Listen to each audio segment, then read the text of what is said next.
Listen, how many of you come to church? It's not just about being part of a church. You are a follower, supposedly, of Christ.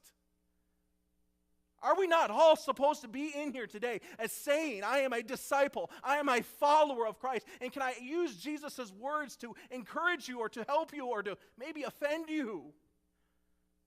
Do you carry a cross? Is your life bore on it? Have you surrendered your life to a cross, or is your life still yours? Are you still the ruler, still the king, still making the agenda for your life? And then can I tell you, if that's true, you are not a follower of Christ.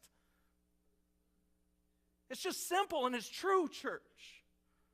If we do not take up our cross, can we truly say that we're followers of Christ? No, we can't.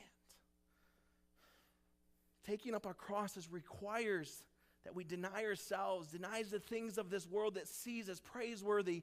When we think of taking up a cross, we often think of like being martyrs and persecuted.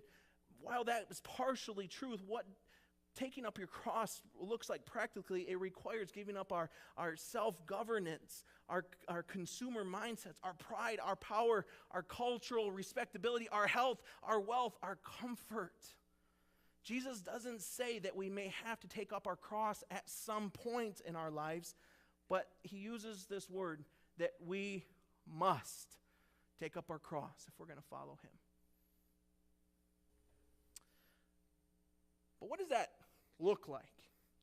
What's practical? What does being Christ-centered look like? Let me ask you something. Every person in here has a center. They have a core. They have something which motivates every decision that they make. Basically, we are either cross-centered or we are me, myself, and I centered.